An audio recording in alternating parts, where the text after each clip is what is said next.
in here the one and only Ashwin Krishnaswamy, partner at Forge Design. He is every favorite marketer's favorite brand expert. He is star of stage and screen, always coming to an iPhone near you. We must bring him in here and talk to him about what he is doing on the interwebs today. Ashwin, get inside this show. Let's go. Get in here, Ashwin. Let's go. Well, unmatched. Where's my cowboy hat? I feel like I can't be on here without a hat. You know, we will send one to you, Ashwin. It's only I need one. I need one custom branded ecom cowboy. Need a little mascot on the top of it. But exactly. I got a little. I'm matching the vibe a little bit here. I got my Western bandana. And with Oklahoma smokes and all that you have done over there, we know we consider you. We consider you to be very much an ecom cowboy, Ashwin. We're kindred spirits. That's right. We're kindred spirits, man. We appreciate you joining us and making the time, brother. You know, this is not a political show, Ashwin, but I have to say, I was blown away to find out that you guys at Forge were behind the branding and campaign for Zoran, who is New York City's new mayor. Brother, can you shed a little light? I mean, I know this is probably not the normal clientele that you guys normally work with, but incredibly, beautifully well done. I mean, I feel like this was a marketing masterclass. Can you just open the kimono a little bit and tell us about this whole experience, Ashwin? Yeah, I'll say a couple of important things, and I'll kind of pull back some of the mystery or allure. Yeah. Right? How does a small agency get a big contract like this? And really, all of this was done by my two partners, Anish and Phil at Forge. You know, they were kind of like the spearheads behind the entire thing. And so we're based out in New York City, and my partner Anish was pretty politically involved, right? He was in Queens DSA back in 2019, 2020. And back then he became pretty friendly with Zoran, who was also in Queens DSA. He was running as an assembly member back then. And so, 2019, 2020, Anish just did some work, like friend to friend. Hey, you're running for assemblyman. Let me design your palm cards and stuff. So they built a pretty good relationship. And then when it came time to Zoran, announcing that he's going to run for mayor, he basically hit up Anish and he was like, hey, listen, we're going to put out formal requests for this stuff, but I've loved the work that we've done together in the past. I like the way that you think about this type of stuff. I want to do something very bold, unique, etc. And so that was kind of it. That was kind of like the origin story of this. Wow. Now, what I think is really important about that campaign, right? We come from the world of CPG kind of branding and design. We're, really working in the space like D2C e-commerce. And so much of that work is, how do you get people to understand a thing quickly, stop and pay attention, and stand out relative to your competitors, right? For sure. Everything is winning and dying on the shelf, whether that's the digital shelf of Amazon or the retail shelf of Whole Foods. And so everything, design is just an expression of what the strategy is to actually stand out. And so you can take that kind of design thinking and apply it to any other category. And that's where I think you can actually do some really interesting work. So you take that into the world of politics, and it's like, all right, what is everyone else saying on the left and right? What are their traditional colors? What are their traditional tropes? Okay, they're speaking like this. Okay, cool. We're going to do the opposite of that. Instead of saying we seek to generate economic surplus for all citizens of fucking New York City, it's like, we're just going to give you fast and free buses. It's like, we're going to simplify messages into things that people remember. And so, again, Anish did a phenomenal job with a lot of that messaging, the entire kind of brand identity work. And when I say it was one person, it was one person concepted the entire brand identity. Wow. Other designers executing on certain posters. But if you look at kind of 98% of the visual work that came out of that was Anish. And then my other partner, Phil, did all the digital work, right? The front end and a lot of the back end architecture for canvas and stuff. So that's pretty cool. And they actually work for Zoran in the New York City administration now, kind of doing brand and design there. Yeah. Crazy. So, pretty cool. Wow. That is a wild meeting of convergence of worlds there, Ashwin. And I mean, to me, it seems like maybe there's a little more credence now to everyone everywhere dipping their toes a little bit more and dipping some of the strategy and talent that we've all been seeing in the CPG and D2C and e-com world. Maybe there is some broadening of the horizons there. That makes all the sense in the world to me. I think I always say this, that like CPG is a brutally hard business to go build it, right? Because you need to be really good on the product front. You need to be good on the operations front. You need to be good on the finances front. You need to be like ruthless on the marketing front. And you're operating with these kind of like thin margins, right? There's not a lot of like to be really good at stuff. So you find that most of the innovation in terms of like marketing and customer acquisition is like from kind of CPG operators, right? They're getting outsized attention. You know, if you think about clipping strategies now, there was a company called Tabs. They make like sex chocolates, right? There's exactly. Who ran that.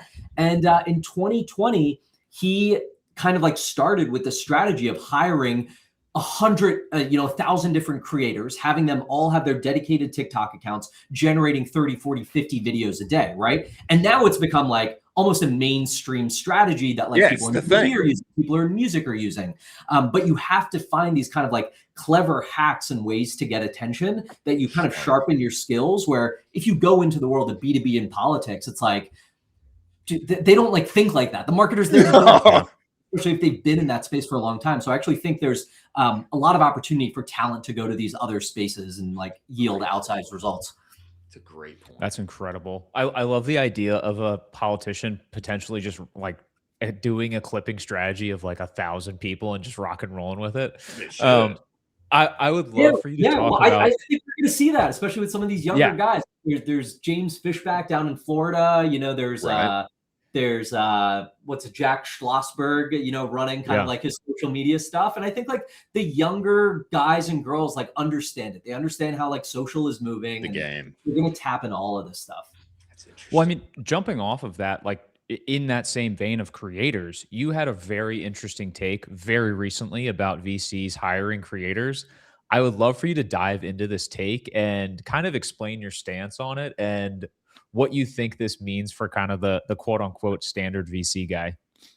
I was having a conversation with my brother-in-law a few months ago, who is a partner at a fund called Health Velocity Capital. They invest in health tech companies, and they have a really, really good niche and kind of a reputation in that space. And they've, you know, made some great investments. And they've recently been doing some of this like brand positioning work, you know, how they present themselves in the marketplace. And they were talking to a founder in a deal that they were trying to get into, who ultimately ended up working with them. And they were kind of doing this postmortem, like, hey, why did you potentially not go with us? Why did you potentially go with these other guys? And the founder was basically saying like, dude, you guys, I feel like, are the best kept secret in the world of healthcare VC. Like, you have this amazing track record, you have this amazing network and reputation, but no one knows it. And my brother-in-law is like, dude, that's a fucking disaster. Like, that's a problem. It's terrible. You know, it's like, we need to solve that. And so a handful of months ago, we were having this conversation, and he was kind of talking about a couple of very niche creators in the health tech, like healthcare vertical space, both on LinkedIn and Twitter. And he's like, hey, what do you think about like engaging one of these guys? Like, is it sponsored posts that we do with them? Do we bring them on as like an EIR? Like, where does the juice become worth it for them, right? Like, short of making them a partner at our fund, it seems like they already have their own media business. And so we're kind of like talking about this idea, and he's like, yeah, it's this conversation that we're all having in the world of VC, right? Most VCs go out there and they're like, we're just going to start our own podcast and like do the 20 VC model. The 20 VC model, like, Harry is a good interviewer, and he started that 12 years ago, right? So he's already built up like this audience. No one wants to listen to the 97th VC podcast from like two like 29-year-old guys who just raised a fund. You know, it's like, okay, that's not that interesting. So now VCs are like, okay, well, we have the capital, but we need more people to understand that we exist, right? Deals are competitive. So how are we going to increase our aperture for deal flow? And how are we going to say like, hey, my dollar is better than Colin's dollar? Right? Because if we're coming to you, it's just like, well, these are just both two guys who both have like, you know, equivalent size funds. Big bag. What else can they provide? Unless they built my exact business and like have an immense amount of like operational insight, I don't fully trust why one is better than the other. So I think there is this angle. Someone commented on one of my videos, like, there's this angle of, audience and deal flow that they're buying, but there's also this kind of like cultural capital where it's like, yeah, we might not be Andreessen Horowitz, but like we got these three faces and you see these three faces like on the internet all the time. Oh, okay. Like they're cool. My friends knows those guys. So there's a little bit of that happening too. But it's like, it's also just one subset of this whole kind of new media conversation, right? That every industry, every vertical, every company is having, right? Everyone wants to figure out, how do we win on short form? How do we get outsized attention? How do we go direct to like the type of consumer audience that we're trying to attract? And we're just seeing it play out in venture. We're going to see it play out in PE and kind of across the board.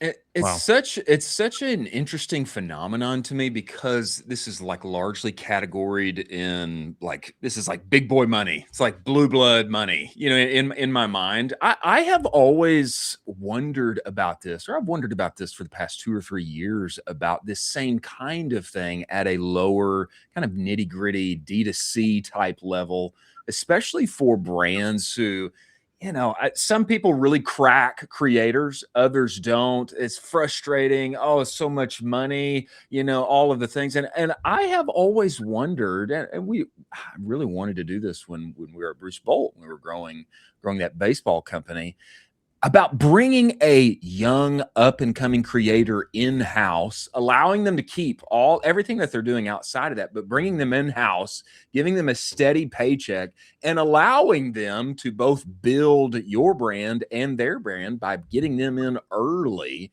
and really, in some ways, making your brand the influencer. I think that idea connects with a lot of founders. But do you think there's credence to this, to bringing creators, especially on the up and coming, inside of D2C brands and natively pushing content that way? Yeah, I think the answer is yes and no. Yes, from a standpoint of, there are instances where it's done really well. Like there is this one creator, I think her name is Olivia, and she works with this brand called Opal, which is like a time blocking app for your phone. Yeah. And she was hired by this company and built a really good TikTok presence where she makes content about like how to reclaim your mind, right? And she has this traditional format, like whiteboard in the back. She'll be like, here are 3 tips to like reclaim your brain from doom scrolling. Like super relevant, etc. And then in the video, she's never like, and that's why you should go download Opal, right? It's just Opal sits as a link in the bio. She draws all these views and impressions, and then you have this kind of trickle in. I think that's an example of one where it works really well. I think there's kind of this tension where if you have a creator who has built enough of an audience and is getting enough in terms of like deal flow, partnerships, it's like really hard to make the economics work for a company to come in and be like, we'll pay 5, 10, 15, 20. It's just like, well, if I'm partnering with AG1, they're willing to like pay XYZ plus usage. And like, I don't have to worry about like being a growth engine for their business. Right. So I think that's a little bit of a tension. You almost have to find a creator who's like on the come up, or find someone who's the bones for it, put them through like training, and then like really build them in-house as an employee. But we also see now how things are shifting with just like clipping and like multi-creator strategies and like just getting more shots on goal. So yes and no. That makes a ton of sense. I think it only works if you dig somebody up and train them up, because otherwise the economics just don't make sense. Just don't. And speaking of brands, could you talk a little bit about what is going on with Oklahoma Smokes? I was following it very intently, and I thought it was the coolest idea in the entire world, because I was like, this is amazing. What is going on with it? Yeah. So we are, let's see. So I'll kind of give you like some backstory too, and then I'll please where we are today. So so I started this agency in 2018, Forge. And in 2019 was probably when we first started working in like the world of CPG and D2C, right? And so we helped launch this company called Birth Date Candles. They make Zodiac candles, like a candle for every day of the year. That business, like, took off like a rocket ship after the first year. And the founder of that business was very plugged into the D2C space. So he made a bunch of intros to us, and like, we're just kind of off to the races in that space. So basically our specialty was going from like idea to launch, right? Brand strategy, packaging design, setting up a storefront, and kind of like initial kind of like content go to market. when you go through that process a number of times, you just develop the skill set and the kind of like, okay, I see what works. I see what doesn't work. I kind of like have parameters in my head of a type of business that we should launch. So I always had in my mind, like, okay, I want to launch something else.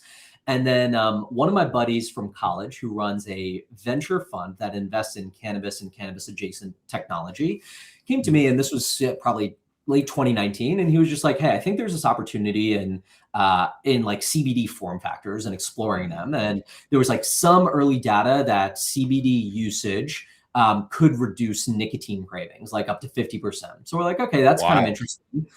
All of the products on the market at the time were CBD like spliffs, like actual joints that were going for a marijuana kind of like consumer, like marijuana alternate consumer. Yeah. Our thought was, hey, what if you put this in a cigarette form factor and then go after the nicotine consumer, right? And say like one-to-one kind of like replacement alternative for cigarette smokers. So we, I kind of like did all the branding. I worked with this great illustrator, did all the branding, set up the storefront, and we kind of go launch. And we launched, when was it? Late 2020, maybe 2021. And we launched and we're just like, okay, cool. We'll like post some stuff on Instagram. But we didn't really think about the paid acquisition side. We didn't think about like the acquisition side of this like, that much, right? You kind of like learn trial by fire. And we're like, okay, we can't run Facebook ads. Seems like everyone's running Facebook ads. Can't run Facebook ads. It's CBD, it's a combustible. We're also selling it like a $13 price point.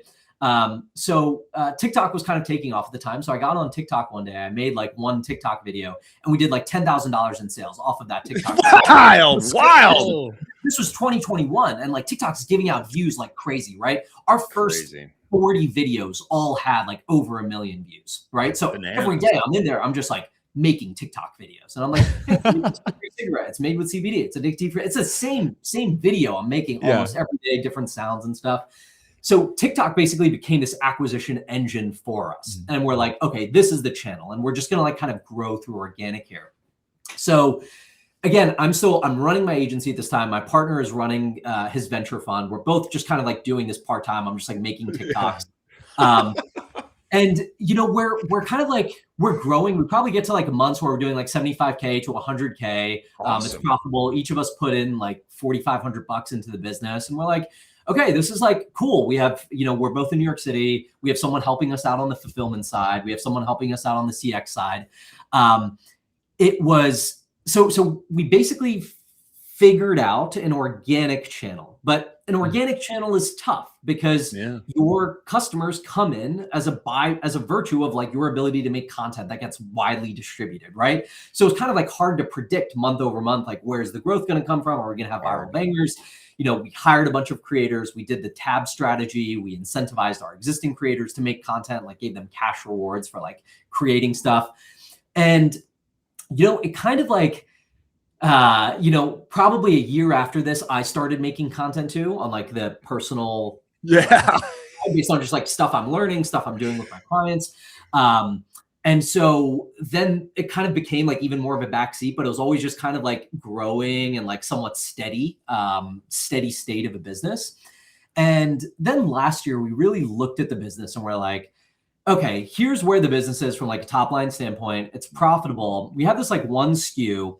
There isn't an incredible amount of retention here because like, here's like ultimately like the insight that we found, right? We're positioning to cigarette smokers and cigarette smokers, they have a pain where they want to quit, right? It's like 75% of them like want to quit. They're smoking pack a day, half pack a day. They want to quit. So they're interested in trying the product. They try the product. It works for the hand to mouth, like habit and oral fixation.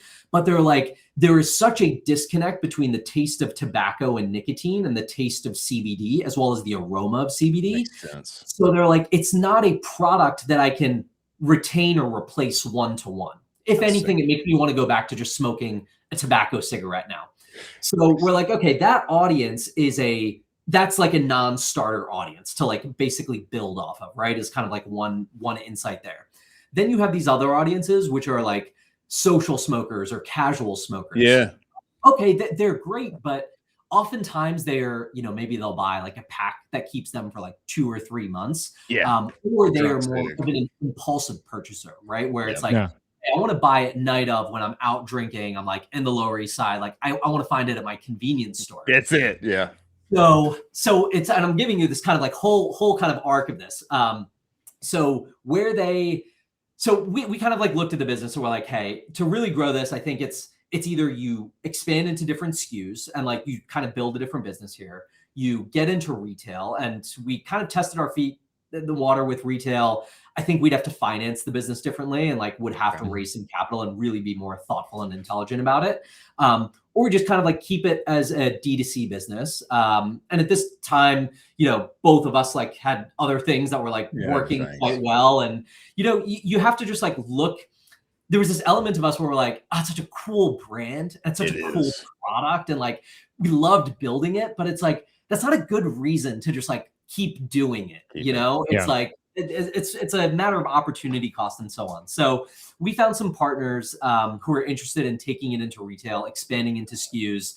They are now kind of like working on that side of the business. Awesome. So we don't have like our e-commerce isn't up right now. They've kind of like put that on pause. So we'll see what the future holds for Oklahoma Smokes. That's insightful, and I totally agree with you about that usage and those different categories of smokers, and I totally agree with you on that. And this one line has stuck with me ever since I visited this website. Something like "kick the habit, keep the ritual," something like that, right? Is that that line? That was a great copy. That was a bar. Great that copy. stuck with me. I prided myself on all of that copy. We got let me see. I got these things. We made. There we go. Oklahoma Smokes for tobacco quitting folks. We had some real one-liners with there, and that's awesome. Love the brand. We've got our Oklahoma Smokes bandana over here. Very fitting. Yeah. Well, man, we appreciate you. We appreciate you making the time to join us, brother. We know that you've got to run, but we look forward to having you back. Keep crushing, and we'll keep watching and implementing everything that you talk about, man. We appreciate you. Thank you, fellas. Loved it.